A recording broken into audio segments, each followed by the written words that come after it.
Is following dating advice always the best course of action? What if the advice giver can't even stick to her own rules? Let's take a look at Janna Hawking, a renowned dating coach, who's known for her $2,000 rule. This rule insists that a man must spend at least $2,000 on a woman before she considers sleeping with him. Yet, intriguingly, she herself bypassed this rule for a guy with just a pizza and a bottle of wine. Let's delve deeper into this interesting paradox. Scene script. Here's a rule that's been stirring quite the controversy: the $2,000 rule. Picture this: you're dating someone new, and there's a threshold, a financial threshold, before things get serious. This is the crux of the $2,000 rule, a guideline proposed by dating coach Janna Hawking. The premise of the rule is rather simple. It suggests that a woman should not sleep with a man until he has spent a total sum of $2,000 on her. Seem unconventional? That's because it is.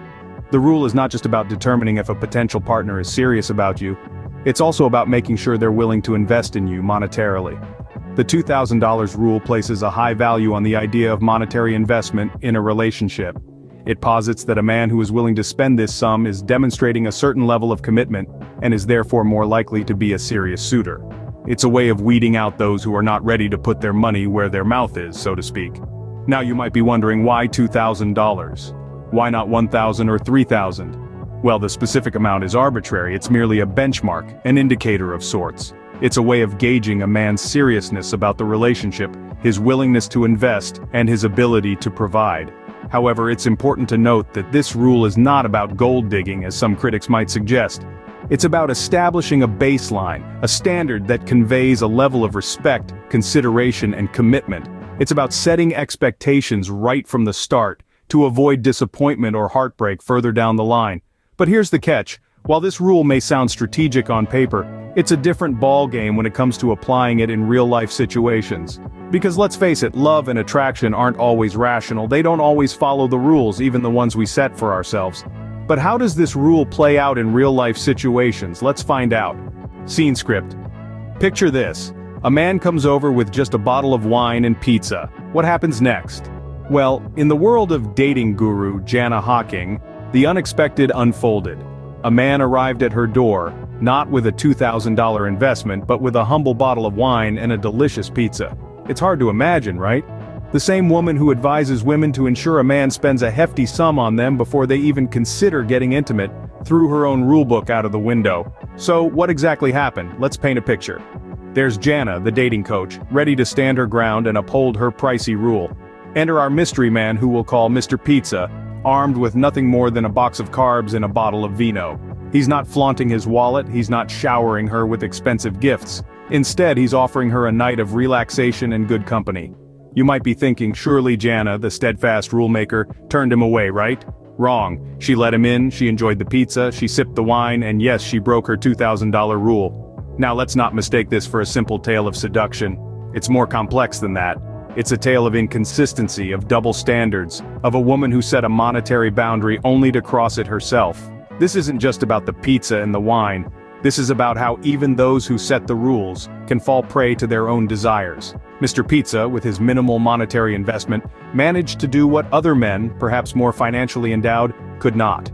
He charmed Janna, he won her over, and he did it without adhering to her established rule. Maybe Janna was caught off guard. Maybe Mr. Pizza was just that irresistible. Or perhaps it's a testament to the fact that money, while it can buy a lot of things, can't buy chemistry. One might wonder what made her break her own rule. The world of dating often categorizes men into two types: alpha and beta males. The alpha male, often seen as the leader of the pack, is typically confident, bold, and unafraid to take risks. They're the ones who can walk into a room and immediately command attention, exuding an air of dominance and control. On the other hand, beta males are considered the nice guys, more reserved and generally more sensitive and thoughtful. They're often seen as the reliable, dependable type, always there to lend a helping hand or a listening ear. Now, let's bring back our friend Janna Hawking into this equation. Her rule of a $2,000 investment seems to be aimed squarely at the beta males. The rule appears to be a test of commitment, a way to ensure the man is serious about the relationship. But in essence, it's a financial test, one that many beta males with their stable jobs and steady income may be more likely to pass. But what happened when an alpha male walked into the picture? The pizza and wine guy, let's call him Chad, was everything the rule was designed to weed out. He didn't come bearing expensive gifts or grand gestures, yet Janna broke her own rules for him. Why? Because Chad displayed the classic alpha male traits: confidence, charm, and a devil-may-care attitude. He didn't need to invest $2,000 to prove his worth. His persona did that for him. This scenario paints an interesting picture of the dating dynamics between alpha and beta males, and how rules like Janna's can inadvertently favor one over the other. It's not about the seriousness of the relationship, but about the type of man you are, and how you choose to present yourself. So, what does this tell us? Well, it seems that while rules and guidelines can be handy, they're not foolproof. They can't account for the complexities of human nature and attraction. In the end, it's not about the money or the grand gestures, but about the connection and chemistry between two people. Clearly, the rules aren't the same for everyone. Now let's talk about the covert operation of sizing up a potential partner. It's a subtle art, one that dating coach Janna Hawking seems to have mastered. She suggests a series of questions to ask on dates, and while they may seem harmless on the surface, they may hide a deeper intent. Take for instance her question, what do they do for a job? It's a common question, right? But let's look a little deeper. It's not just about understanding your date's profession or their daily routine. This question can offer insights into their financial stability, their social status, and even their lifestyle. It's not just about the job, it's about the paycheck that comes with it. Then there's the question, where do they live? Again, it seems innocuous enough. After all, wouldn't you want to know where your potential partner resides? But again, it's not just about the location. It's about the neighborhood, the type of housing, the lifestyle that the place suggests. It's not just about where they live, it's about how they live.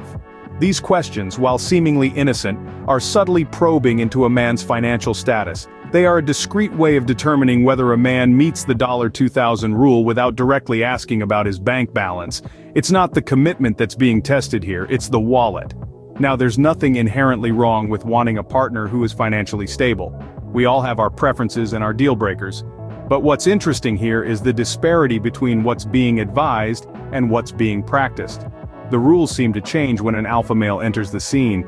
Suddenly, the $2,000 rule doesn't seem that important anymore. Suddenly a bottle of wine and a pizza are more than enough. So, it appears the $2,000 rule isn't just about commitment, it's about money. It's about ensuring that a potential partner can provide a certain lifestyle, and using subtle questions to determine whether they can meet this criterion. It's about sizing up a beta male provider, not about gauging genuine commitment. It's time to unravel the contradictions in Janna's advice and actions. Janna Hawking, a dating coach, laid out a rule that a woman should not sleep with a man until he has spent a total of $2,000 on her. But then, she herself broke that rule for a man who only brought a bottle of wine and pizza. This contradiction is glaring, isn't it? She designed this rule for an average beta male, but when an alpha male came into the picture, the rule was conveniently set aside. What does this imply? That this $2,000 rule isn't about ensuring a man's seriousness in dating, but it's about money, pure and simple. And let's not forget about the hidden questions she suggests to ask on dates, like, what do they do for a job, or where do they live? These are not innocent questions, they are subtle strategies to size up a potential partner in terms of financial stability.